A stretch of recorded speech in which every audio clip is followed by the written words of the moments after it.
acomodamos y comenzamos la parte de la unidad 2. Ya cuando termine la clase de hoy, después veo cómo compartir los enlaces ahí del Drive, de la clase de hoy. Así les queda. Yo si los puedo compartir directamente, la verdad que no lo hice, así que bueno, no tengo ni idea. Me escuchan bien, ¿no?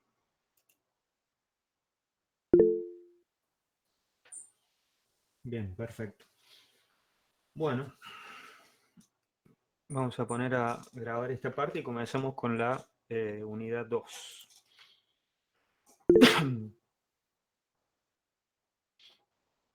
Ok. Bueno, sí, se guarda en el Drive. Bueno, comparto directamente el link. No hace falta ninguna, no tiene ninguna restricción eso, ¿no? Les paso el link desde el... Em,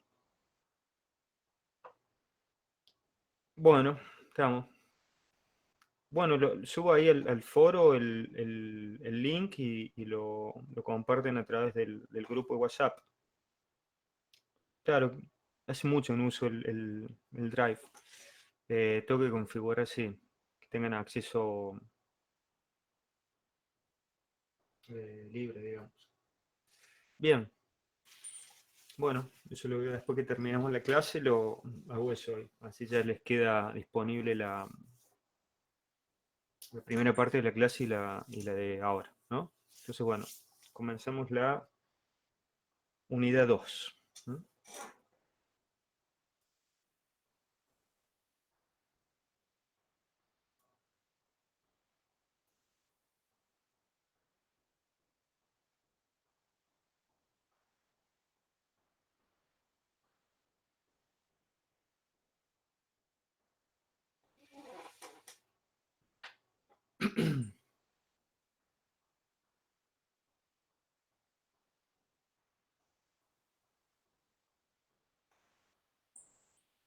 Bien.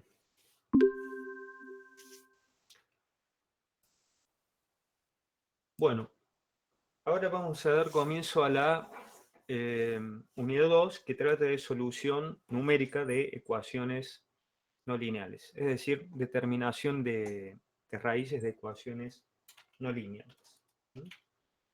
Veremos hasta dónde llegamos hoy.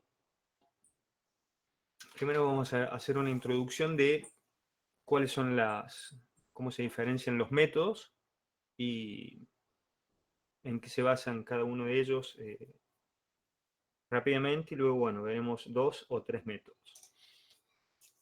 Los métodos que vamos a ver determinan raíces de ecuaciones, raíces reales de ecuaciones algebraicas y trascendentes. El tema es que determinan una única raíz de esa ecuación. Si esa ecuación tiene varias raíces, bueno, dependerá del punto inicial o el segmento inicial que se utilice, dependiendo del tipo de método, para determinar tal o cual raíz. Y luego hay métodos un poco más complejos, donde nosotros vamos a ver simplemente cuál es la idea del método, que puede determinar tanto raíces reales como complejas. Ustedes saben que los polinomios a coeficientes reales pueden tener raíces complejas conjugadas, ¿no? Bueno, uno de los métodos que vamos a ver, muy por encima, determinan tanto las raíces reales como complejas de estos polinomios. O de una función que tenga raíces complejas, no necesariamente en ser polinomio. Bien. Eh, Vamos a volver al paracaidista, el problema del paracaídas, y habíamos visto que solucionando la ecuación diferencial a partir de la segunda ley de Newton con la condición inicial de velocidad vertical cero, uno obtenía una solución analítica donde explícitamente para cada tiempo t puede determinar la velocidad v si conoce los parámetros del problema, que son la aceleración de la gravedad, masa del paracaídas y coeficiente de resistencia. Ahora, ¿qué pasa si el problema fuera el siguiente? si a partir de esta ecuación, una ecuación de esta función explícita, yo quisiera determinar cuál es el valor de C, el coeficiente, para que ese paracaidista de masa m bajo esa aceleración de la gravedad g, luego de un tiempo t, fijado por mí, alcance una velocidad dada. ¿Mm? Es decir, quiero saber, luego de tal tiempo, cuál es la velocidad v. Luego de tal tiempo quiero que alcance tal velocidad. Bueno, ¿cuál debe ser ese coeficiente de resistencia C? Uno ingenuamente podría decir, bueno, despejo C de esta expresión. Bueno, no se puede porque C aquí es argumento de un término lineal, ¿m? Y de una exponencial. Por lo tanto, no se puede despejar directamente. ¿M?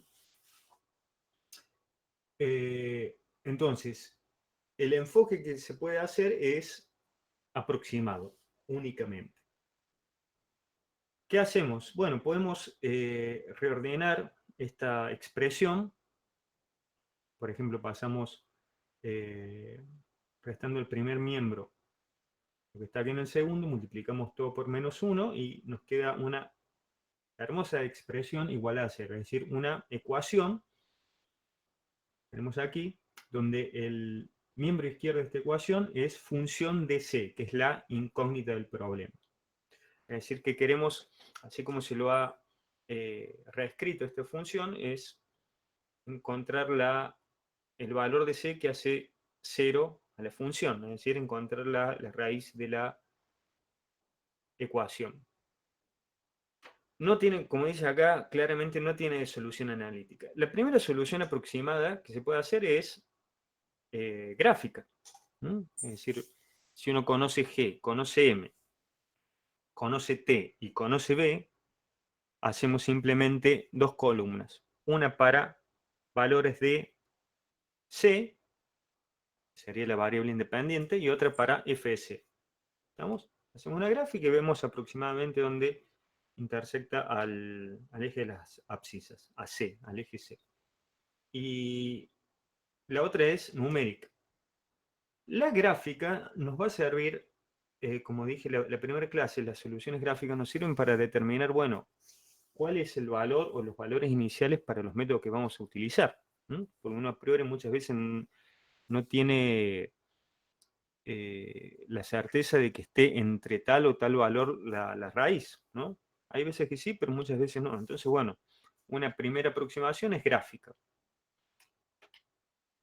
Y además, como dije, la primera clase nos permite determinar las soluciones gráficas si hay máximos cercanos a la raíz, que eso es un problema para algunos de los tipos de métodos que vamos a ver, si hay alguna discontinuidad, si hay alguna asíntota. O sea que es importante tener una idea gráfica de la función.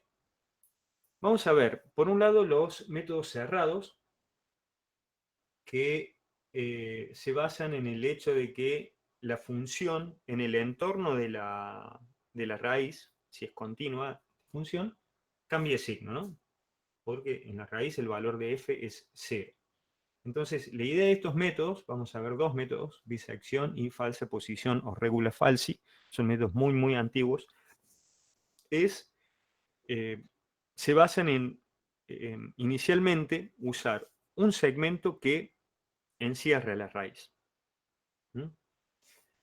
Y luego el algoritmo irá disminuyendo ese tamaño del intervalo inicial, siempre conservando la idea que haya cambio de signo en la vecindad de la función. Y los métodos cerrados tienen una gran ventaja, que como el algoritmo se basa en que haya un segmento que encierra la raíz y reiteradamente cuando va disminuyendo debe seguir encerrando la raíz, siempre van a converger. Es decir, que siempre la solución se va a dirigir hacia la raíz. La gran desventaja que tiene es que esa robustez que tienen estos sistemas, ya que convergen, hacen que sean ineficientes, es decir, muchas iteraciones comparadas con otros métodos para llegar a una buena aproximación.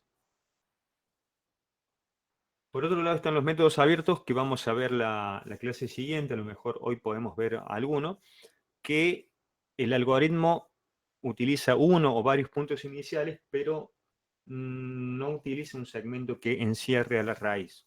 Por lo tanto, dependiendo del tipo de método, tipo de función y del punto inicial o los puntos iniciales utilizados, puede divergir la solución. Se puede alejar de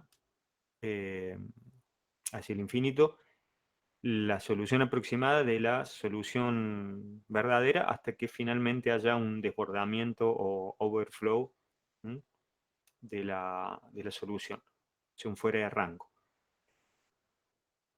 Pero si uno toma ciertos recaudos,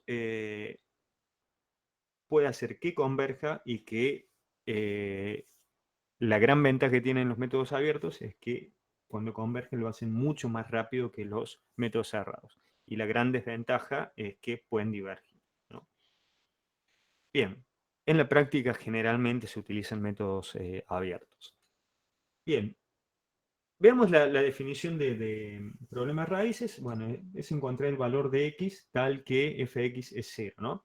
Y ese x puede ser una raíz compleja conjugada. No necesariamente tiene que ser una raíz real. Pero vamos a ver el caso de estos métodos que se aplican a raíces reales. Em, Estos métodos cerrados, como dije, utilizan dos puntos iniciales que definen un intervalo, un punto inferior. Acá también sigue utilizando la notación del inglés, x lower, x upper, x inferior, x superior. Y esos intervalos encierran a la raíz. Cuando hay cambio de signo, eh, hay al menos una raíz. No quiere decir que no haya, es que haya una sola raíz. Puede haber más de una raíz. Y cuando no hay cambio de signo, no quiere decir que no haya raíces. Puede que darse el caso en que no existan raíces o que existan más de una raíz. Aquí tenemos 4 ejemplitos. Por ejemplo, en este caso no hay cambio de signo, es decir, que f de xl tiene igual signo que f de xu. Y en este caso se da porque no hay raíz. Por eso es la importancia de la gráfica de la función. En este caso se cumple que hay cambio de signo de la función entre xl y xu y hay una sola raíz. En el tercer caso no hay cambio de signo, pero sí hay raíces. Hay dos raíces. Y puede darse el caso, como vamos a ver más adelante, que estas dos raíces sean una raíz doble, que sería el caso donde esta parábola tenga la raíz justo en el vértice de la misma, intersectando al eje de las X. Y acá tenemos un hermoso caso donde hay cambio de signo entre XL y XU, pero existen tres raíces. Bueno, dependerá del problema en cuestión, cuál de, por ejemplo, estas tres raíces uno quiere encontrar. Entonces, dependiendo de eso, deberá utilizar un segmento más pequeño que encierre únicamente a la raíz que uno quiere encontrar. Ese es el punto. Estos métodos convergen, los métodos cerrados, a una raíz. Por lo tanto, uno debe asegurarse que ese segmento inicial encierre a la raíz de importancia que uno está buscando. La importancia de los métodos gráficos, como dije antes, a partir de la gráfica uno puede determinar en qué zona está la o las raíces que quiere buscar. Por lo tanto, nos va a permitir eh, elegir un segmento de menor longitud y que la solución se encuentre más rápidamente, y también visualizar algunas propiedades de las funciones. Acá tenemos, por ejemplo, un caso donde hay tres raíces. Esto podría ser un polinomio cúbico, por ejemplo, donde hay tres raíces, pero una raíz es doble. Esta raíz doble es un verdadero problema para los métodos cerrados. De hecho, no se pueden aplicar métodos cerrados para raíces pares. ¿Por qué? Porque en la vecindad de estas raíces, una doble o una cuádruple, no hay cambio de signo. Es decir, que los métodos cerrados para raíces múltiples pares no es posible su aplicación. ¿Estamos? Y acá tenemos un caso donde hay cambio de signo, y si bien hay raíces, hay dos raíces, vamos a ver un ejemplito, puede ser como el método de la bisección que converja a la, no a la raíz, alguna de estas raíces, sino que converja a la asíntota vertical de esta función discontinua. Entonces, uno tiene que tener previamente un bosquejo gráfico de la función. Eso es bastante importante. Bien, veamos el primer método. El método de la bisección se sigue dando por una cuestión académica, pero sepan que no es un método utilizado porque es un método muy ineficiente, es decir, requiere muchísimas iteraciones para obtener una solución medianamente aceptable. Lo primero que debemos hacer, como cualquier método cerrado, es buscar un intervalo comprendido entre xl y xu que encierre a una única raíz. Eso es obligatorio. ¿Está bien? Y luego lo que va a hacer este método es, iteración tras iteración, ir dividiendo en segmentos iguales, es decir, a la mitad, el intervalo, y quedarse con el intervalo que sigue comprendiendo la raíz, es decir, en el que se sigue verificando que hay cambio de signo, y descartar el otro intervalo. Eso ahora lo vemos en detalle. Es decir, el primer paso, como dije, es encontrar el intervalo inicial, ¿no? Y acá podemos tener una función cualquiera donde gráficamente hacemos la inspección de que la raíz está aquí, la raíz verdadera acá está denotada con un punto negro, x sub r, el x de raíz, x root, y el superíndice b de verdadero, ¿no? Entonces, bueno, está comprendido entre xl y xu porque hemos verificado gráficamente que hay cambio de signo. Ahora, el paso 2, antes de comenzar el proceso iterativo, es utilizar la fórmula de la bisectriz o bisección. Dividimos este segmento a la mitad y ese punto, el punto medio, será la primera aproximación de la raíz, que está denotado en rojo. ¿Estamos? La fórmula de la bisección o bisectriz es encontrar este punto medio, es decir, la coordenada xl más la coordenada xu dividida por 2. Esa aproximación de la raíz, bueno, se la puede evaluar y el valor de la función puede ser negativo, como en este caso, puede ser positivo, o, que casi nunca se da, que sea 0. Si es 0 es porque hemos encontrado en esta primera iteración la raíz. La idea es acercarse lo que más se pueda a el valor verdadero de las raíces. Eso dependerá de la precisión de quien les esté formulando el problema. En el paso 3 comienza el método iterativo, que esto se va a hacer a través de un ciclo while, como vieron en los ciclos while que vieron en informática. El paso 3, ¿en qué consiste? Bueno, una vez que se ha determinado, antes de ingresar en el ciclo iterativo, esta aproximación de la raíz, poder elegir de manera lógica el intervalo que sigue teniendo la raíz verdadera, y eso lo vamos a hacer verificando que haya cambio de signo entre el punto, el valor de la función en el punto donde se aproximó la raíz, y uno de los puntos a extremos, en este caso es el derecho, y descartando el otro subintervalo, la otra mitad del intervalo inicial. ¿Cómo lo hacemos eso computacionalmente? Bueno, debemos chequear que haya cambio de signo. Lo que estamos viendo aquí gráficamente, uno lo debe escribir en forma algorítmica. Es decir, como yo conozco la expresión de la función y puedo evaluar f en xl, f en xu, también puedo evaluar f en xr. Entonces chequeamos el valor de f de xr y que el producto de f de xl y f de xr sea menor que 0.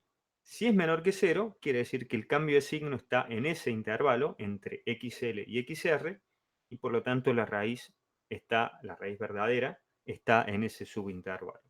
Y descartamos el intervalo contrario, el que está entre xr y xu.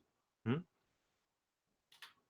Es decir que acá podemos ver que para la siguiente iteración seguimos trabajando con el intervalo de la izquierda y el de la derecha se descarta, si fuera esta la situación. ¿Mm?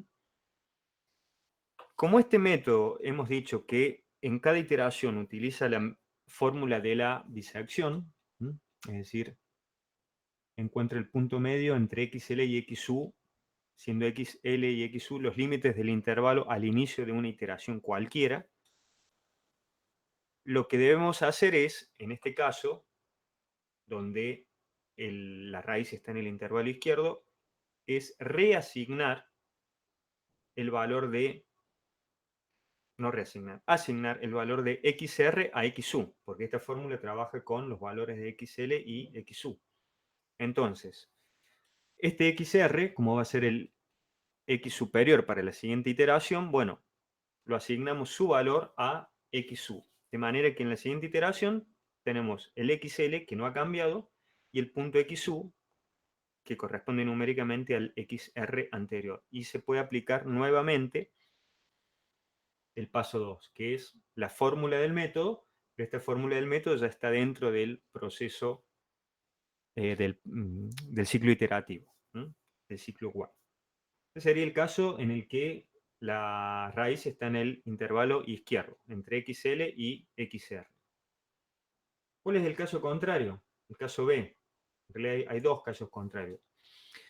El caso B sería que el producto de f en xl y f en xr sea positivo, es decir, que el cambio de signo no esté en el subintervalo izquierdo, que sería en este caso, el producto es mayor que 0, es porque o ambos valores de las funciones son negativos, como en este caso, o positivos. Y por lo tanto, el cambio de signo está en el subintervalo derecho. Quiere decir que para la siguiente iteración se descarta el subintervalo donde no hay cambio de signo, se sigue trabajando con el intervalo que hay cambio de signo, y uno de los límites del intervalo, en este caso el inferior, será numéricamente el valor que se calculó XR. Pero como la fórmula trabaja con XL y XU, no con XR, como argumento, debemos asignar este valor de XR al XL de la siguiente iteración. De manera de tener un XL y un XU disponibles para poder calcular en la iteración siguiente de nuevo la fórmula de la disección. El tercer caso sería aquel en el que f de xl por f de xr es 0, y eso solamente puede ser posible si f de xr es 0. Lo que se hace, porque se puede dar este caso, es incluir esta condición, ya sea en la condición B o en la condición A. Es decir, que uno puede hacer, por ejemplo, que f de xl por f de xr sea menor o igual a 0. Estaré contemplando este caso, el caso que la raíz está en el intervalo izquierdo o que el xr es exactamente la raíz, y el caso contrario sería este. Es decir, que en dos ramas tenemos las tres posibilidades. ¿Estamos? Es decir, que esta posibilidad C se incluye o en A o en B, como quieran. Entonces pueden ver que dentro del ciclo iterativo, como uno va a tener que elegir, ya que está claramente si se cumple esto o el caso contrario, utilizar una estructura de decisión if. Es decir, que el algoritmo que vamos a ver en un rato va a contar con un ciclo iterativo a través de una estructura while o mientras, y dentro de ella deberá haber una estructura de decisión lógica si o if. Entonces, acá podemos ver en esta en esta gráfica cómo iteración tras iteración se disminuye a la mitad el intervalo y se sigue trabajando con el intervalo donde está la raíz verdadera, que obviamente no cambia de lugar, y lo que está acá denotado con un punto gris es la aproximación a la raíz verdadera, es la aproximación XR. Esta aproximación puede, de una iteración a otra, estar a la izquierda o a la derecha de la raíz verdadera, eso no importa, digamos. Lo que sí es importante, y ahí es donde pueden verificar cuando hacen un ejercicio, y lo vamos a ver en la planilla de cálculo que está bien aplicado, es que el intervalo con el que siguen trabajando siempre comprende a la raíz verdadera. Es decir, que esta coordenada x, que bajo aquí, siempre va a estar comprendida en el subintervalo con el que sigo trabajando. ¿Está bien? Iteración tras iteración, este XR en valor absoluto va a estar cada vez más cercano a el XR verdadero. Lo que vamos a ver ahora es una animación. Despejamos las dudas que existen y pasamos a hacer un ejemplo en planilla de cálculo. Veamos, acá tenemos una animación de la aplicación múltiple del método de la bisección para este polinomio de grado 3, perdón. Ese polinomio de grado 3. Estas animaciones están disponibles en el aula virtual. Lo que está denotado ahí con un punto rojo es la aproximación del método. Y acá están viendo el número de iteraciones, los límites del intervalo y la aproximación a la raíz. Pueden ver que el intervalo cada vez es más pequeño y esto es cada vez más cercano a la raíz verdadera. De hecho, luego de 20 iteraciones ya no cambió más el número de cifras significativas. Ya lo vamos a comparar con otros métodos, pero 20 iteraciones para encontrar una raíz para un problema tan sencillo como es una raíz de una cúbica, es un número elevado de iteraciones. Acá tenemos un problema donde estamos queriendo encontrar, tienen ahí la función tangente, y que tiene una asíntota vertical en pi sobre 2. Entonces, si desprevenidamente aplican el método de la bisección, lo que va a encontrar no es la raíz, sino la coordenada de la asíntota vertical. Bueno, esta función es muy conocida, pero podría darse una función que ustedes no sospechen que tenga una asíntota vertical o una discontinuidad y convergen a ese valor. Así que por eso es importante la gráfica de la función. Entonces, volviendo aquí al método en cuestión, vamos a aplicarlo a el ejemplo del paracaidista. Habíamos dicho que lo que queremos encontrar es el valor de C para que a un tiempo dado t se alcance una velocidad v, teniendo como datos la masa m y el valor de g. El ejemplo 5.3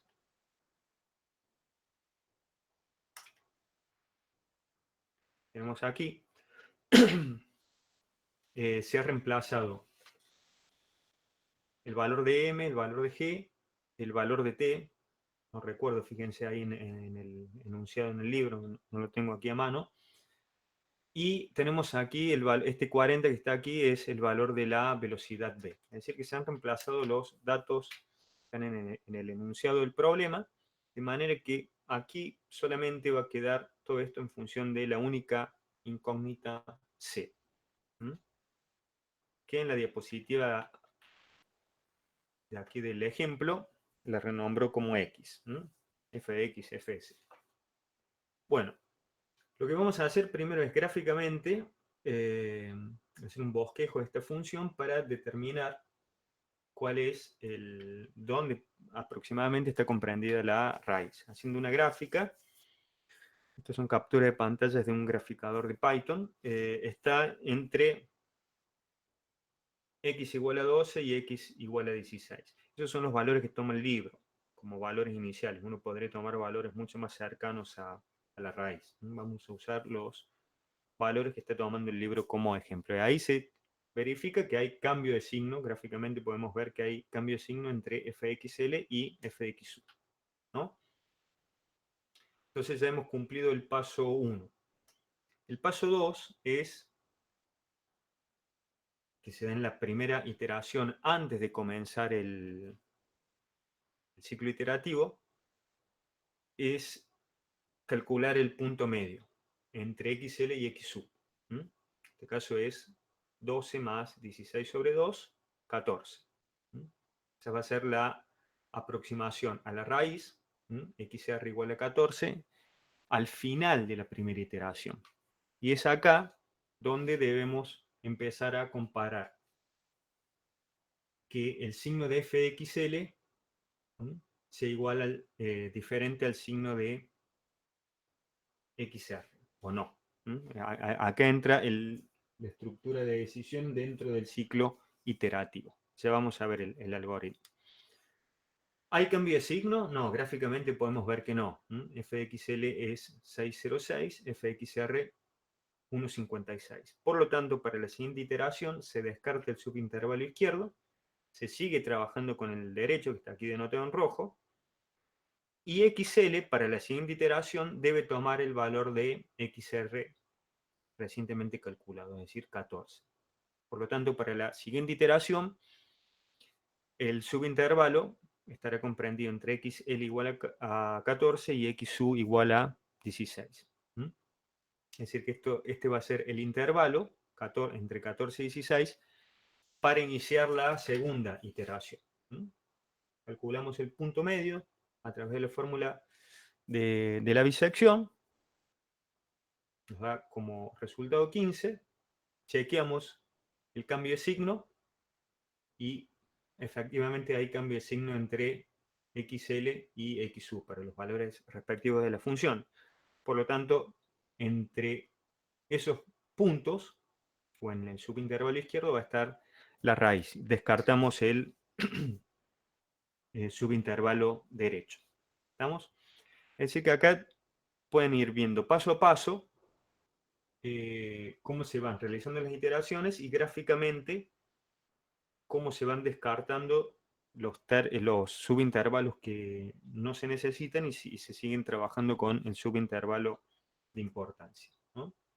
Hay graficadas 3 iteraciones. ¿Estamos? Y acá tenemos un resumen de las 5 primeras iteraciones.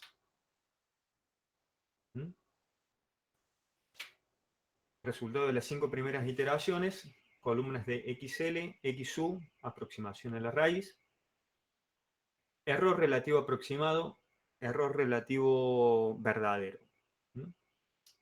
El error relativo aproximado, lo vimos en el ejemplo de la hora anterior, es el valor nuevo, en este caso de la raíz, menos el valor anterior sobre el valor nuevo, en términos absolutos y porcentuales.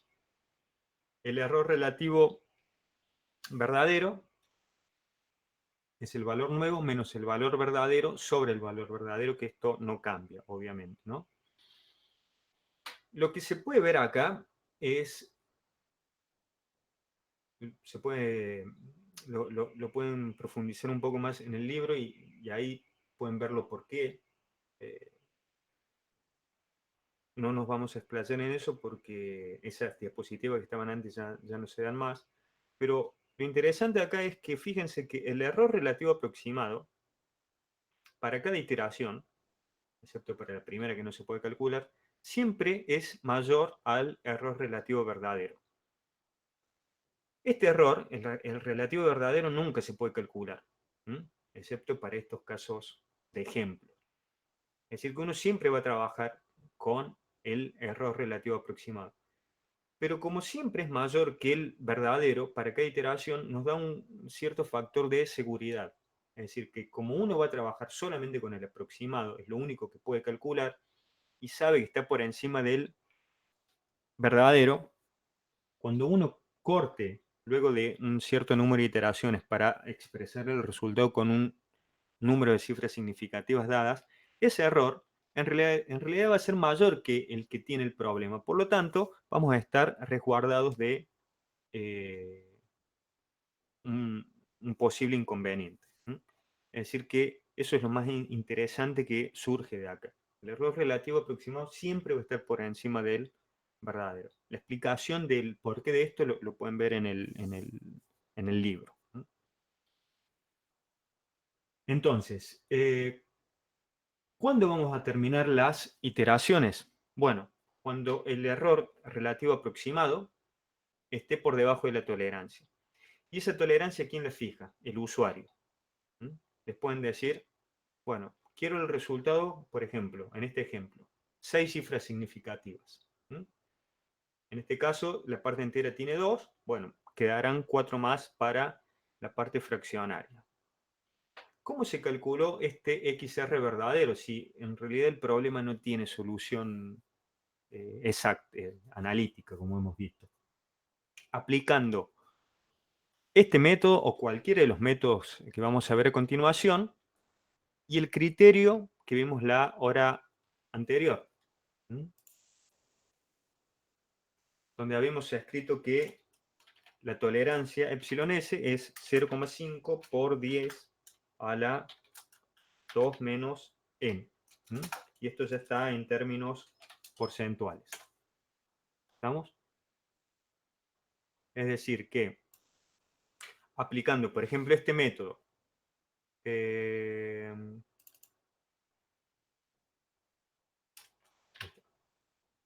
aplicando este método, el método de la bisección, reemplazando aquí n igual a 6, nos va a dar la tolerancia tal que nos va a dar la tolerancia con la que debemos comparar el error relativo aproximado. Es decir, se puede utilizar este mismo método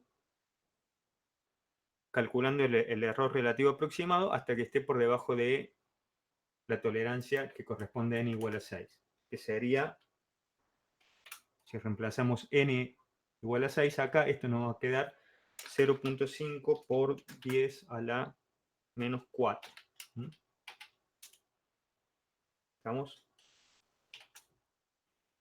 También se podría haber aplicado otro método, pero lo que sí tenemos la certeza es que para 6 cifras significativas, la tolerancia es 0,5 por 10 a la menos 4%. Es decir, cualquiera de los métodos que se apliquen debe iterarse hasta que el error esté por debajo de esa tolerancia. Y de esa forma se puede obtener estos resultados. Por eso estas comillas que hay acá. Un resultado pseudo verdadero. Hasta 6 cifras significativas es verdadero. ¿Por qué? Porque no va a cambiar el valor numérico que están en estas 6 cifras significativas si se ha alcanzado el error por debajo de la tolerancia. Podrán ir cambiando los dígitos que están a la derecha del 2, pero como queremos 6 cifras, consideramos que hasta ahí es verdadero. Bien. Ya vamos a volver sobre el número de iteraciones para un error absoluto especificado. Primero vamos a ver el pseudocódigo.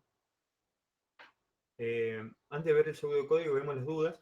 Y este pseudocódigo es importante entenderlo porque es la receta de lo que vimos recién paso a paso y de manera gráfica. Y es lo que vamos a escribir a continuación en el ejemplo 5.3, resolviéndolo a través de planilla de cálculo. Entonces, si hay una consulta, hasta ahora, me le indican acá a través del chat. ¿Tienen alguna duda, alguna pregunta para hacer?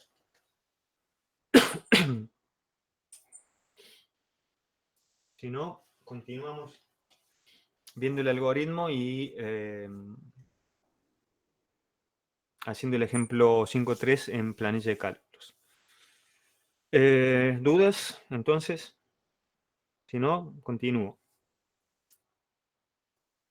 O se fueron a dormir la siesta. ¿Qué pasa ahí?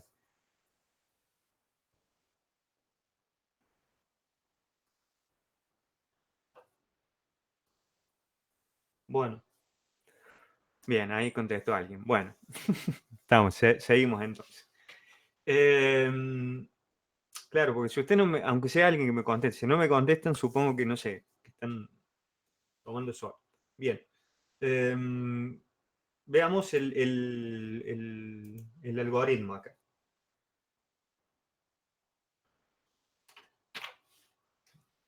Esta receta, ¿m?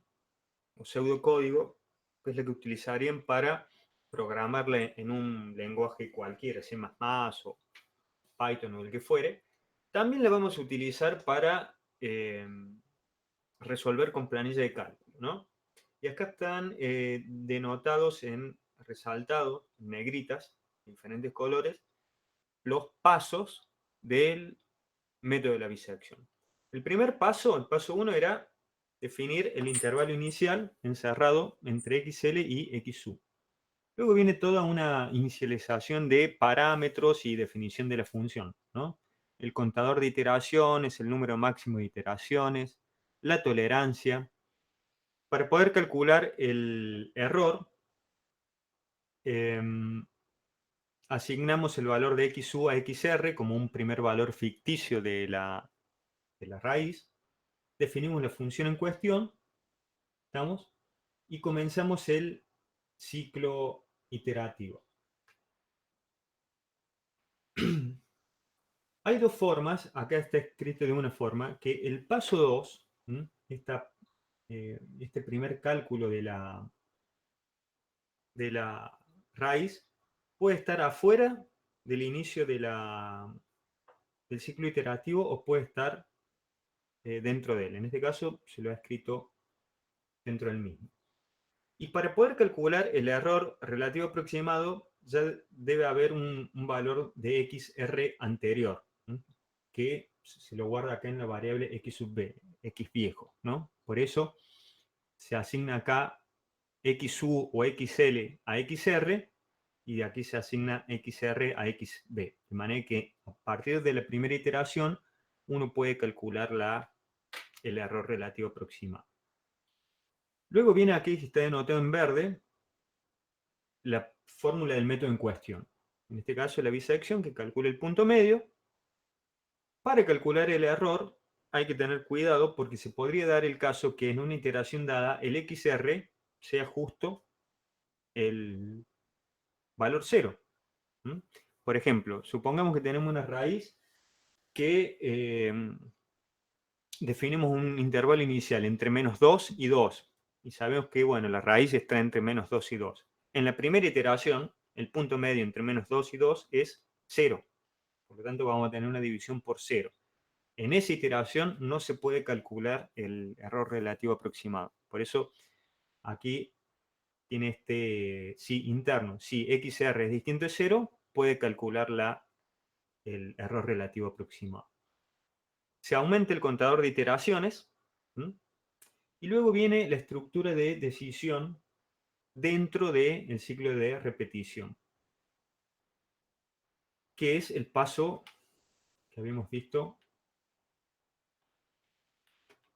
aquí. Esta comparación, para saber si seguimos trabajando con el intervalo izquierdo o con el intervalo derecho. Entonces,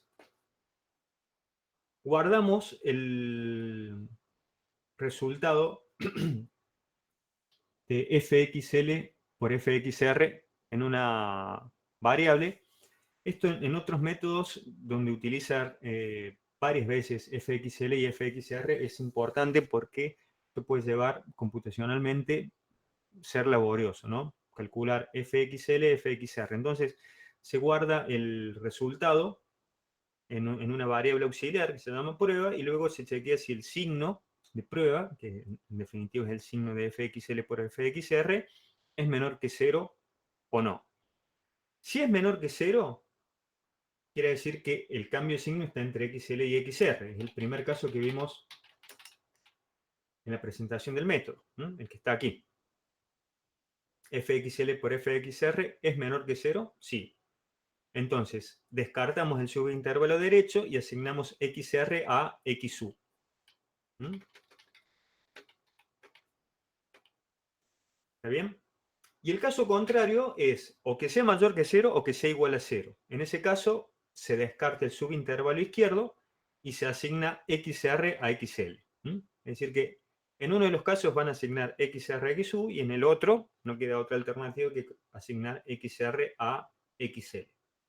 Es decir, que lo que está aquí en magenta es, o violeta, es la estructura de decisión que nos asegura que el subintervalo con el que vamos a seguir trabajando sigue comprendiendo la raíz y el método sigue siendo cerrado.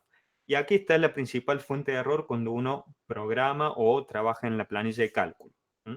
Si uno se equivoca acá, puede ser que el método ya no sea cerrado y el resultado de literalmente cualquier cosa. ¿Hasta cuándo se va a aplicar la repetición? Hasta que se alcance o esta condición, que el error sea menor que la tolerancia, o que el contador de iteraciones sobrepase el número de iteraciones máximo que uno haya prefijado. Por ejemplo, 20 iteraciones, lo que fuera.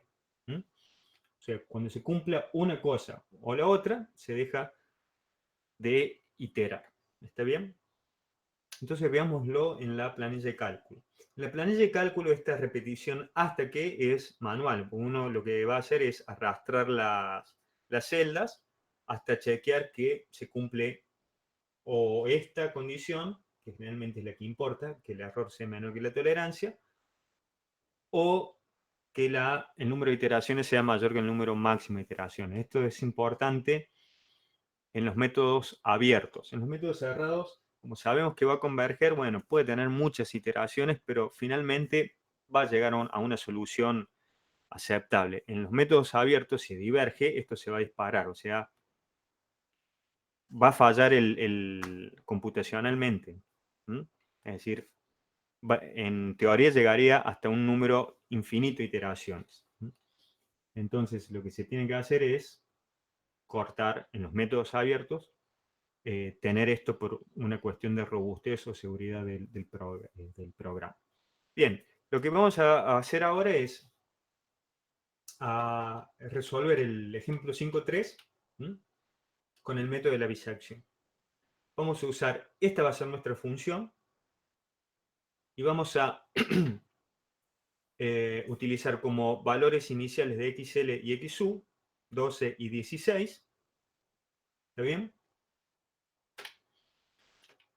Y construiremos una tabla con estas columnas. Contador de iteraciones, xl, xu, los valores de f correspondientes. Esta columna donde vamos a calcular la raíz. Y la columna de f de xr. Y la estructura de decisión para saber con qué subintervalo se sigue trabajando o no, va a estar en las columnas XL y XU a partir de la segunda iteración. ¿Estamos? Entonces, ahora lo empezamos a aplicar. Abran la planilla de cálculo.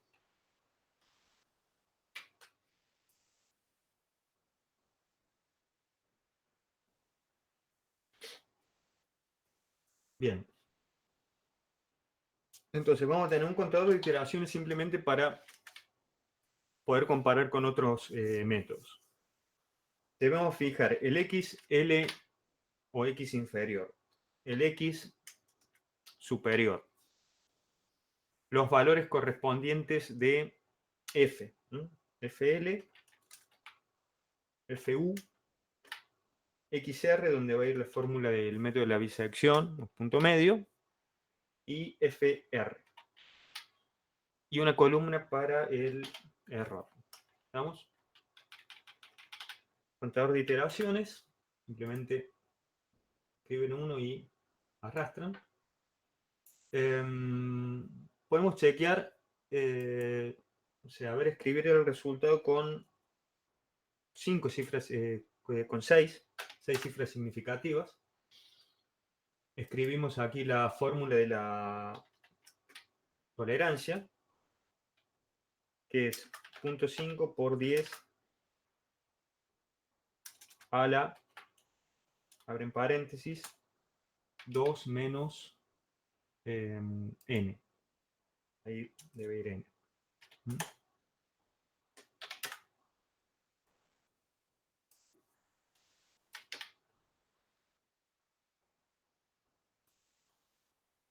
Bien. Es decir que este debe ser el valor de la tolerancia. Esto ya está en términos porcentuales. 5 por 10 a la menos 5. 1, 2, 3, 4, 5. ¿Está bien? Es decir, tenemos que aplicar el método hasta que el error, supongamos en iteración 3 o lo que fuere, esté por debajo de esta tolerancia. Entonces, dijimos que los valores iniciales de XL y XU son respectivamente 12 y 16. ¿Está bien? Lo que sigue a continuación es escribir la fórmula esta que está acá. ¿Está bien?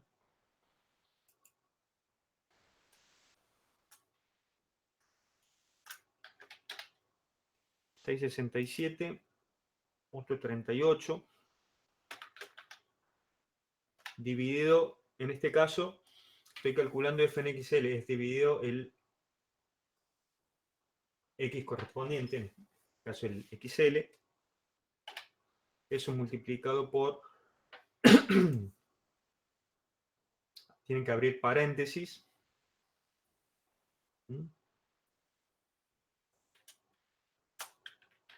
1 menos. Recuerden que la función exponencial es x, escriben literalmente x, porque va a ser más rápido, y luego va el exponente entre paréntesis, ¿no? En este caso es menos 0,146843 por x. ¿Cuál valor de x? Y el que le corresponde a f de xl, el valor de xl. ¿Está bien? Y para terminar la expresión, aquí cerramos el paréntesis de la función exponencial, cerramos el paréntesis del producto, este paréntesis, y a eso le restamos 40. ¿Está bien? Es el valor de aquí, el valor de f en xl. A ver si está bien, no me equivoqué. 606. Aquí se ha cortado. Si redondean les va a dar 607. Si cortan, 606. Por defecto la planilla de cálculo lo que hace es redondear, no cortar, ¿no? Entonces redondea 607. Si lo expresaran con dos dígitos decimales, ¿no? Bien. Fíjense que esta fórmula, si la arrastran hacia la derecha, bueno, podré calcular x f en xu, porque lo que acá está como B3 se va a trasladar a C3, es decir que pueden arrastrar sin problemas y copiar los valores relativos a donde han trasladado o copiado la fórmula. Es decir que tenemos el valor de f en xu, que es menos 2.27 aproximadamente, aquí estamos bien. Y lo que viene a continuación es aplicar la fórmula de la bisección en la columna de XR. Es decir, que aquí escribimos la fórmula de la bisección o punto medio, como quieran llamarlo. Entonces es el X inferior más el X superior dividido 2. Acá no hay ningún problema. Aquí que es 14. Esta fórmula, la fórmula ya sea de fxl, fxu, la pueden... ah, no, van a tener que correr. porque la distancia es de 2 celdas. Bueno, la pueden copiar y luego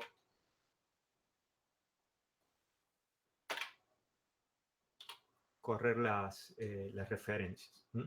Como originalmente la fórmula está a 2 celdas de 2 columnas de los datos, acá le va a tomar como eh, columna, la columna E. Para que no pasara esto y pudieran copiar, acá lo que se podría haber hecho es XL, FXL, XU, FXU, XR, FXR. Entonces escriben una sola vez la fórmula y la copian en las otras dos columnas. ¿Está bien? Lo que hice acá fue copiarlo y ahora traslado el argumento que tiene que ser XR. Y les da como resultado, ¿estamos? Está bien el argumento. En este caso está en la celda F3, corresponde a XR en la primera iteración, 1.57. ¿Está bien? Bueno, el error todavía no lo calculamos, lo vamos a calcular a partir de la siguiente iteración. Y acá viene la parte crítica, es que es donde uno se puede equivocar, que es escribir la estructura de decisión en XL y en XU para seguir trabajando con el subintervalo en cuestión. Cualquier estructura, la estructura de decisión en la planilla de cálculo tiene la siguiente forma. Lo voy a escribir acá. Van a escribir, tiene esta forma. Si, abren paréntesis y tiene 3 campos. Esto es a modo de ejemplo, luego lo escribimos en la celda en cuestión. Tiene 3 campos. En el primer campo, lo que deben escribir es la expresión condicional que va a dar o un resultado verdadero o un resultado falso. La condición. El segundo campo, que está separado el primero por una punta y coma, es qué se debe hacer o qué instrucción cumplir en el caso que el resultado de la condición sea verdadero. Y en el tercer campo, separado punta y coma del segundo, es cuál instrucción realizar o que se debe cumplir en el caso que la condición sea falsa. Es decir, que esta es la estructura de una estructura condicional en planilla de cálculo. Sí, paréntesis, condición, punto y coma, instrucción en caso verdadero, punto y coma, instrucción en caso falso. Entonces, ¿cuál va a ser la condición? Bueno, volvemos acá al método. Debemos escribir esto. Si f de xl por f de xr es menor que 0, xr, xu va a tomar el valor de xr. Y esto lo debemos, en caso contrario, tomará xl el valor de xr. Pero esta instrucción que está acá la debemos escribir tanto para la columna de XL como para la de XL, para XR, y ver las dos condiciones que se pueden dar, o los dos resultados, mejor dicho, que se pueden dar para esas condiciones. Entonces, vengamos aquí. Dijimos que la estructura es... Tienen que abrir el signo, empezar con un signo igual. Si, abrimos paréntesis. ¿Cuál es la condición? La expresión condicional. Si f de xl por f de xr es menor que 0. Entonces, directamente tenemos aquí f de xl por f de xr en esta celda menor que 0. Esa es la estructura. Estamos literalmente escribiendo lo que está aquí. ¿Está bien? Ahora estamos en la columna de XL. Entonces, debemos ver qué pasa si esto es verdadero. Si hay cambio de signo entre XL y XR. Si hay cambio de signo entre XL y XR, ¿qué pasa con el XL? Si el cambio de signo está entre XL y XR, el XL para la siguiente iteración no se modifica. Por lo tanto, en el segundo campo, toma el valor que tenía anteriormente, es decir, sin modificarse. Ahora, si este resultado es falso, que es lo que vamos a escribir en el tercer campo, ¿qué instrucción tomar? Si fxl por fxr no es menor que 0, ¿qué pasa con xl? Porque estamos en la columna de xl. Si fuera ese caso, que no se cumple esto, sino esto, ¿qué pasa con xl? Bueno, xl debe tomar el valor de xr, porque la raíz va a estar en el intervalo derecho. Es decir, que en el caso que sea falso, que fxl por fxr es menor que 0, el valor de xl para la siguiente iteración, que lo estoy guardando aquí en B4, tiene que tomar el valor de xr en la iteración anterior, que en el caso de mi planilla está en, ¿qué sería esto? A, B, C, D, E, en E, en F3, este valor. Y recién ahí cerramos la estructura de decisión. Lo voy a resaltar. Si f de xl por f de xr es menor que 0, ¿qué valor toma xl? Si es verdadero, toma el valor que tenía anteriormente, es decir, no se modificó. Si es falso, que es el caso que se da acá, fíjense que fxl por fxr no es menor que 0, se tiene este caso. Entonces, xl debe cambiar y debe tomar el valor de la raíz en el intervalo, en la iteración anterior, que está en F3, en mi planilla. El valor de XR en la iteración 1. Así que esto está bien para la variable XL. Bueno, debemos realizar el mismo procedimiento, pero para poder actualizar el valor de el punto superior, XU. ¿Está bien?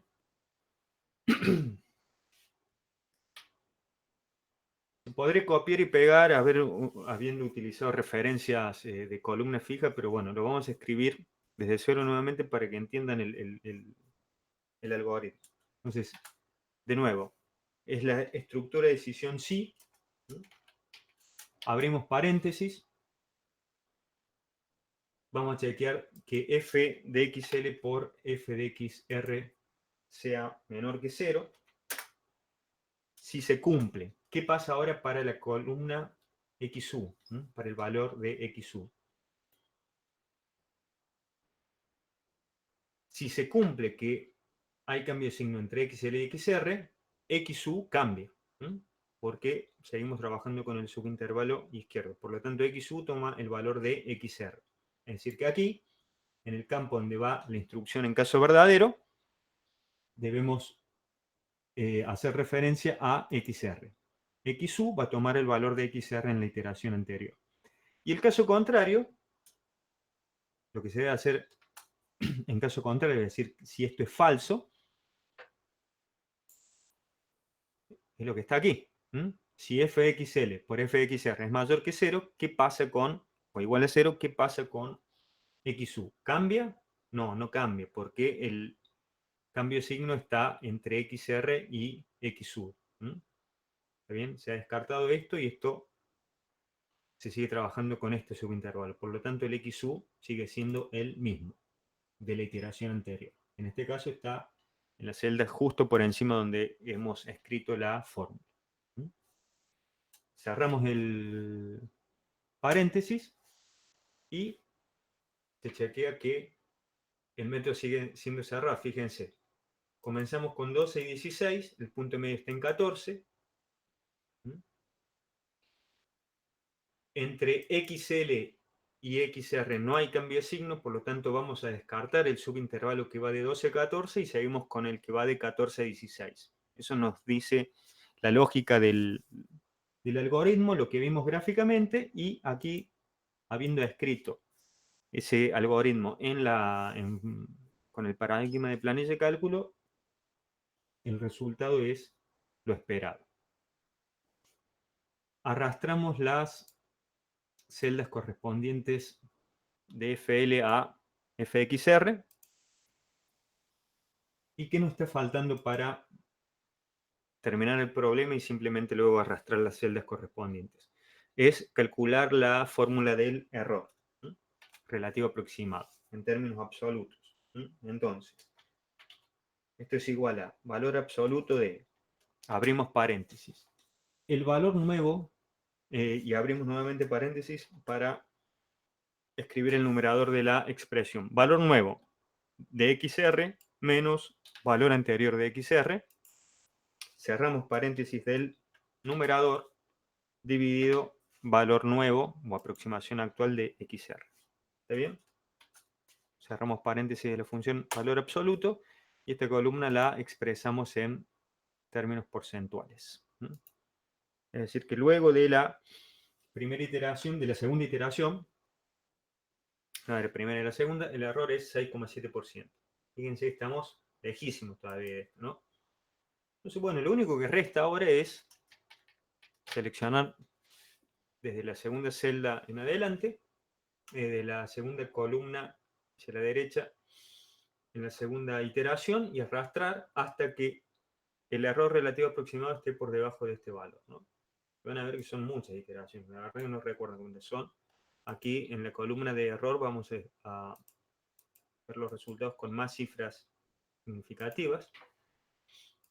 Fíjense que luego de 13 iteraciones todavía nos faltan 2 órdenes de magnitud para llegar acá. Aquí simplemente, acá hay 4 ceros y aquí hay 2 antes del primer dígito no cero. Así que falta un buen rato todavía, ¿no? Es decir, que el ciclo while lo vamos haciendo de manera manual. Recién aquí, en la iteración 20, este lo voy a resaltar. En la iteración 20 tenemos que el error relativo aproximado es 0.4026 y está porcentual, ¿no? Debajo de aquí, 0.405, es decir, 5 por 10 a la menos 5. Es decir que recién ahora, en esta iteración, podemos cortar. En la iteración anterior, casi que se ha llegado a la tolerancia, pero todavía no se alcanzó. Es decir, que se deben haber realizado 20 iteraciones para expresar el resultado con 6 cifras. Es decir, que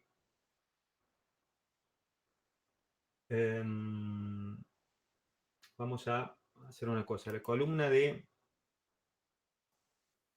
XL, XU y XR, para que vean la cantidad de dígitos decimales, le vamos a agregar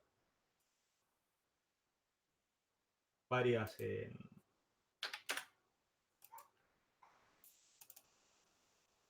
dígitos, así vemos la comparación de los resultados. Bien, pueden observar que si uno trabaja con una cantidad mayor a 6 cifras significativas, el valor de XL es diferente al valor de XU y al valor de XR.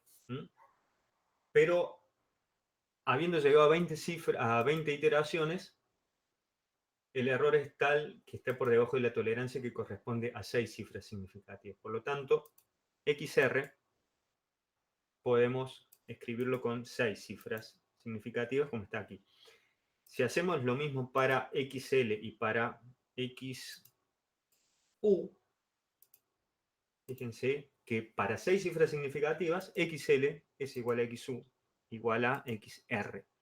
Es decir, que en 6 cifras significativas, el intervalo se transformó en un punto.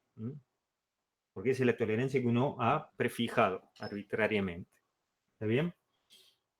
Si uno quisiera más cifras significativas, bueno, debe seguir iterando hasta que el error esté por debajo a una tolerancia correspondiente a las cifras n prefijadas.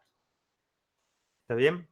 Entonces, aquí el punto central es escribir correctamente XL y XU, la fórmula que corresponde a la estructura condicional.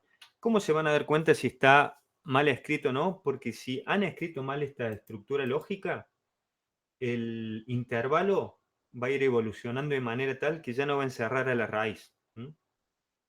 Eso tengan la certeza, que uno, como es un método cerrado, puede ir chequeando que si la raíz está entre 12 y 16 originalmente, y cometen un error aquí en la escritura de la estructura condicional y las instrucciones para los casos verdadero y falso, se va a salir del intervalo inicial, el, el intervalo que va a seguir eh, evolucionando a través del algoritmo. Así que con los métodos cerrados uno tiene la certeza de que como precisamente el método cerrado puede rápidamente corroborar si se ha equivocado o no. En los métodos abiertos eso no es posible de manera tan directa.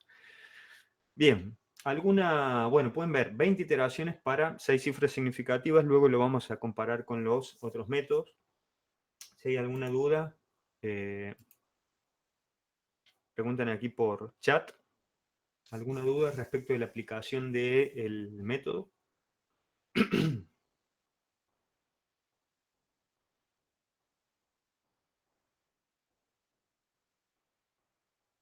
Veamos si hay más gente con... Vayan practicando. Estas diapositivas están en el aula virtual, ¿no? De hecho, aquí la tengo en la carpeta. Está como bisección. ¿Está bien?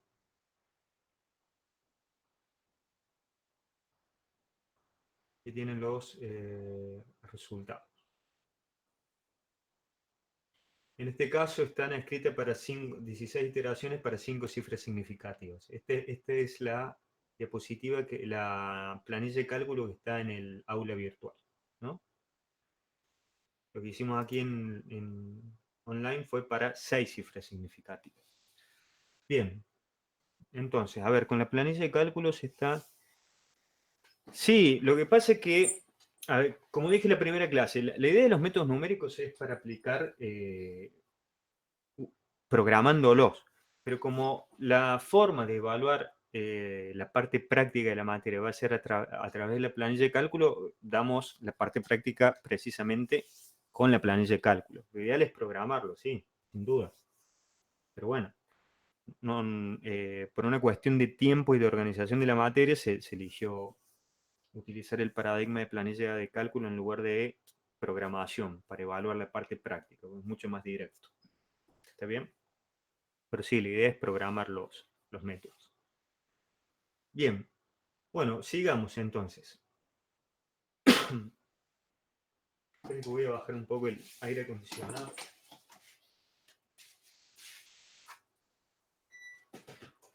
Bueno, veamos que sigue.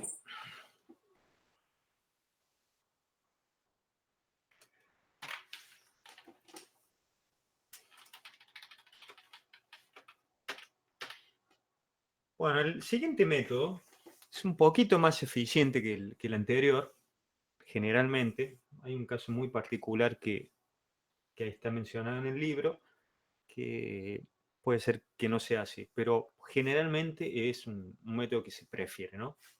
Recuerden que estos dos métodos son muy, muy rudimentarios. En la práctica, les digo, no se utiliza. Lo que pasa es que, bueno, esta es una introducción a los métodos numéricos, ¿no?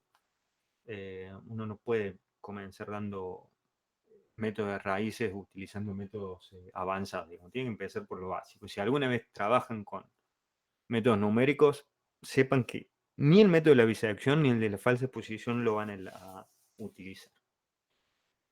¿Cuál es la idea del método de la falsa posición? Es un método cerrado, por lo tanto se basa en el hecho de que hay un cambio de signo de la función en el intervalo que va de xl a xu. Se traza, una vez conocido fxl y fxu, la recta secante que pasa por esos puntos y la intersección de esa secante con el eje de las x es lo que da una falsa posición de la raíz. Falsa porque no es el valor verdadero, ¿no? Es decir, que gráficamente pueden ver el valor este que está aquí. ¿Qué se hace luego? Bueno, se debe elegir utilizar el hecho de que haya cambio de signo para seguir con el intervalo correcto. En este caso, el intervalo donde hay cambio de signo de la función va a ser el derecho. Pueden ver que f en xr tiene aquí en esta diapositiva un valor menor a 0, es decir, que tiene el mismo signo que f de xl. Por lo tanto, no hay cambio de signo de la función en el intervalo que va de xl a xr, sino de xr a xu. Por lo tanto, en la siguiente iteración se va a descartar, en este ejemplito, el subintervalo que va de xl a xr y se seguirá trabajando con el que va de xr a xu. Y el nuevo xl tomará el valor de xr utilizado anteriormente. ¿Qué va a cambiar? Es decir, que la lógica es la misma que la anterior. Lo único que va a cambiar del método de la bisección al método de la falsa posición es precisamente la fórmula del método. Pero la lógica está aquí, que es qué hacer si f de xl por f de xr es menor que 0 o el caso contrario, eso no cambia. Es decir, que este algoritmo que está aquí, lo único que tienen que hacer para que se transforme en el pseudocódigo o algoritmo del método de la bisección es reemplazar la fórmula que está aquí en verde, que es la del método de la bisección, por la fórmula del método de la falsa posición que vamos a ver a continuación. Es lo único que cambia, la fórmula propia del método. Y si fuera otro método cerrado, simples como esto, también, es decir, cambia la fórmula del método. El resto del algoritmo no cambia, porque son métodos cerrados y se basan en el cambio de signo de la función. Es decir, que la estructura aquí de decisión para precisamente decidir con qué subintervalo se sigue trabajando, eso no se modifica. La demostración de dónde sale esta fórmula está bien explicada en el libro. Aquí simplemente está de dónde sale. Se basa en la definición de triángulos semejantes, es decir, triángulos que tienen el mismo ángulo interno aquí, utilizando la función tangente. Si tienen el mismo ángulo, las tangentes del triángulo de la derecha y del triángulo de la izquierda, de los ángulos alfa, ángulos interiores de ellos, va a ser la misma. Y hay una fórmula directa de despejar XR de esta expresión, o una fórmula un poquito más laboriosa, que es la que precisamente está en el libro y que es la que está aquí resaltada en esta diapositiva. Esta fórmula es la que uno debe reemplazar en el algoritmo, el método de la bisección, para que se transforme en el método de la falsa posición. El resto no cambia en absoluto. ¿Está bien? Veamos entonces lo que acabo de decir. Lo único que cambia es el paso 2. ¿Cuál es la fórmula para utilizar?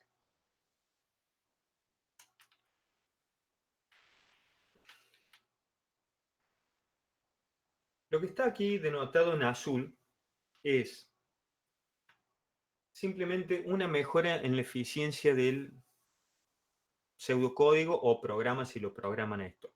Como acá se utiliza varias veces en la fórmula f de xl, f de xu, y luego se va a utilizar en la estructura de decisión.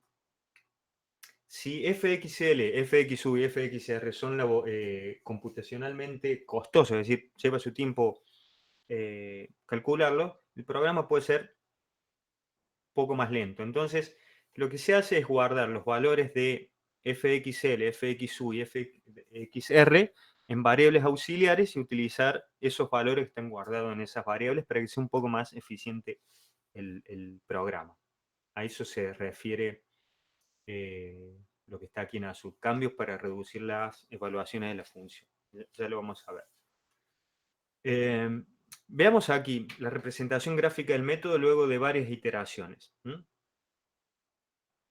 Supongamos que la función es cóncava o convexa, pero que no tiene un punto de inflexión, es decir, que no hay cambio en el signo de la curvatura, es decir, que no hay una función que gráficamente parezca una S, hablando en criollo. ¿Qué sucede? Una vez que uno aplique el método, la dirección hacia donde va a converger la raíz aproximada siempre va a ser la misma, ya sea a izquierda o a derecha. Fíjense, en este caso, tenemos que la parte cóncava está en la parte superior de la función y f de x es positivo, f de xl negativo.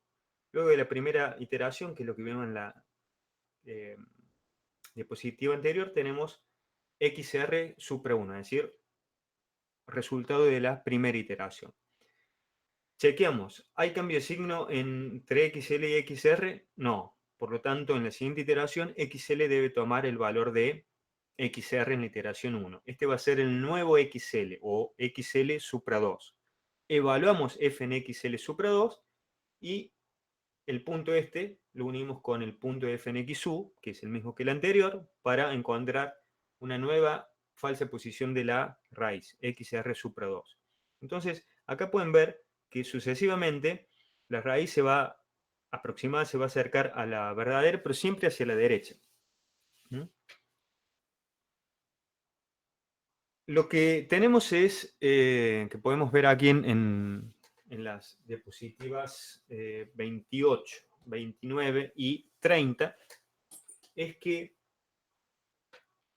si no hay punto de inflexión, es decir, si no hay un punto de inflexión, es decir, si la función gráficamente no lo ven, parece una S o tiene cambio de curvatura, uno de los puntos se va a estancar. En el caso anterior, se estancó el punto derecho. Es decir, que este punto del XU va a ser el mismo para la primera iteración, segunda, hasta la iteración última. Eso dependerá de si la función es convexa, cóncava y si fxl es positiva o fxu es positiva. Formalmente eso no lo vamos a determinar, pero sí estas diapositivas sirven para que tengan una idea gráfica de lo que está sucediendo. Acá tenemos el caso en el que f de xl por fxr es menor que 0. ¿Qué quiere decir? Que el cambio de signo va a estar entre xl y xr, por lo tanto, ese subintervalo, el que va de xl a xr, es con el que se va a seguir trabajando y se va a descartar el que va de xr a xu. Quiere decir que el punto que se va a estancar va a ser xl. Ya sea que fxl sea positivo y fxu sea negativo o este caso. Pero en ambos, fíjense que el punto que se estancó es el punto izquierdo. La forma de verlo esto es gráficamente. ¿No? Pueden hacer la mejor manera de entender este método es gráfica. ¿No? No queda otro, es mucho más directo que el método para verlo gráficamente, que el método de la bisección. El caso que se estanque el punto derecho, o punto superior, mejor dicho, sería el caso que f de xl por fxr es mayor que 0. Es decir, cuando no hay cambio de signo en la parte izquierda y sin la derecha, el punto estancado es el derecho. Ya sea que fxu es mayor que 0, como en este caso, o negativo. Pero para que se estanque este punto, el punto superior, se debe cumplir esto, que f de xl por fxr sea mayor que 0. Y acá tienen las dos posibilidades. Si el intervalo que uno ha utilizado inicialmente no es tan pequeño como estos, de modo que hay una inflexión, un punto de inflexión en la función, puede suceder que en un par de iteraciones se estanque para un número de iteraciones el punto inferior, para las siguientes iteraciones el punto superior, pero luego de un número de iteraciones dadas, se va a reducir el caso cuando el intervalo ya sea más pequeño luego de varias iteraciones, a este caso que está aquí, a estos dos, con el punto izquierdo estancado o al punto derecho estancado. ¿Está bien? De manera general, si el intervalo inicial es muy grande, bueno, puede ser que eh, se estanque uno u otro punto. Acá podemos ver que luego de la primera iteración, el cambio de signo está entre XR y XU. Descartamos este subintervalo. Pero fíjense qué pasa en la segunda iteración. El XL de la segunda iteración es el XR de la primera. Si este es el valor de f y lo unimos con el f de XU, la aproximación de la raíz ya no está a la izquierda de la raíz verdadera, sino pasó a estar del lado derecho. Por lo tanto, el cambio de signo ahora no va a estar entre XR y XU, porque f de XR ahora es positivo, sino va a estar entre XL, 2, y XR2. Es decir, se debería seguir trabajando con el punto izquierdo. O lo que es lo mismo, se comienza a estancar el punto izquierdo. Es decir, que se puede estancar uno u otro punto en las iteraciones iniciales si el subintervalo no es pequeño. Pero una vez que se ha hecho lo suficientemente pequeño, alguno de los dos puntos sí se va a estancar hasta el final de la aplicación del método. Y eso dependerá de si se cumple esta condición, FL por FR mayor que 0, se estanca el punto superior, o el caso contrario, FL por FR menor que 0, se estanca el punto inferior. Y acá tenemos el algoritmo. ¿Estamos? El algoritmo, donde lo que ha cambiado es la fórmula del método, y lo que está en azul es simplemente para que el programa funcione más rápidamente. Pero si lo comparan con el método de la bisección y no están preocupados en la eficiencia del programa, es decir, en la rapidez, esto no hace falta adicionarlo, lo que está en azul. Es decir, que el algoritmo lo único que cambia sustancialmente es la fórmula del método. ¿Está bien? Bien, por una cuestión de tiempo, que ya ha pasado 1 hora y media, repasen lo que vimos hoy, y la clase que viene, el viernes, arrancamos con el ejemplito que vimos hace un rato. Aplicando el método de la bisección, lo vamos a ver aplicando el método de la falsa posición. Si quieren ir adelantando algo, el ejemplo en cuestión, que es el 5.5, está guardado en el aula virtual como regula falsi. Lo tienen en el aula virtual y claramente pueden ver que el número de iteraciones es menor. En el caso del método de la bisección, para 5 cifras significativas, hacían falta, no para 6 como hicimos recién, sino para 5, lo que está guardado en el aula virtual, 16 iteraciones para 5 cifras.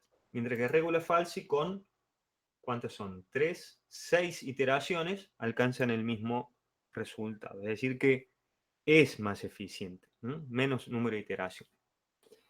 ¿Qué va a cambiar de la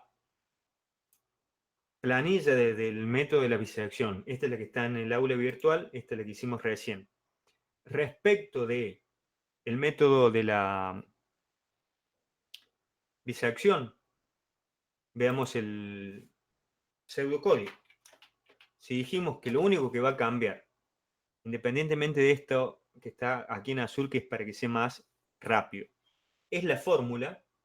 Bueno, lo único que va a cambiar es la columna de XR, donde aproximamos la raíz por la fórmula propia del método. Pero la estructura de decisión que implementamos para el método de la bisección, eso no cambia.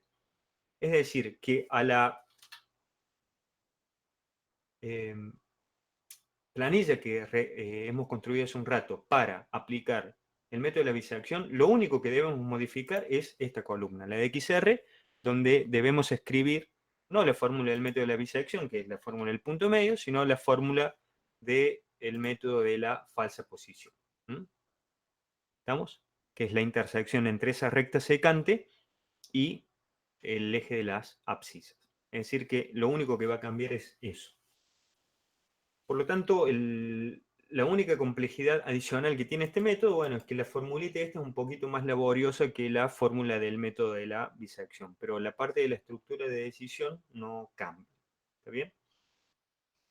Entonces, este ejemplo, aplicado en planilla de cálculo, lo vamos a ver apenas comencemos la clase siguiente. Si hay alguna duda, la vemos aquí por el chat y tienen alguna duda, y si no, bueno, cerramos la clase de hoy y el viernes a la mañana arrancamos la tercera clase. ¿Quedó alguna duda aquí con el método?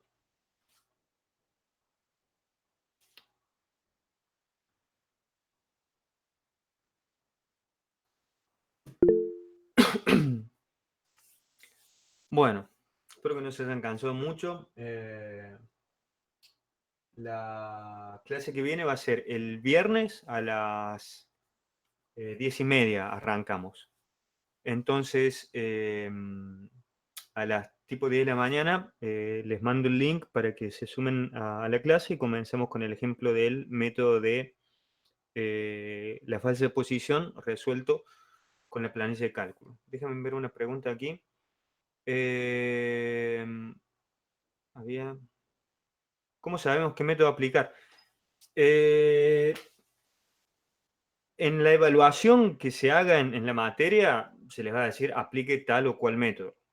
En la práctica, de todos los métodos que vamos a ver, el método más usado, sin duda, y que se sigue utilizando, créanme, hasta hoy, en astrofísica inclusive, es el método de Newton, que vamos a ver la clase pasada, que lo dio Sir Isaac Newton hace 300 años, un poquito más, y es, teniendo en cuenta algunas particularidades, sin dudas, el mejor método. Pero de los métodos que vimos hasta ahora, si alguna vez tienen que resolver un problema de ecuaciones, no los van a usar. Y en el caso de saber cuál o tal o cual método, el de regula falsi es preferible al de bisección. El de bisección es el peor, por lejos. ¿Estamos? Así que, bien. La clase, bueno, como dije, ahora cierro esto y subo los links ahí al aula virtual, al foro de la clase, el foro de la pestaña Ingeniero Fernández, ahí, que es para esta comisión. ¿Estamos? Ahí subo el link. Así que bueno, los horarios de consulta. Voy a usar el horario de consulta que está en el aula virtual, y que es mañana a la siesta, y bueno, el otro se lo subo ahora a continuación. También va a ser jueves o viernes a la siesta. ¿Está bien? Así que bueno, gente, nos estamos viendo el viernes. Anden bien. Y bueno, a sobrellevarla como se pueda, ¿no?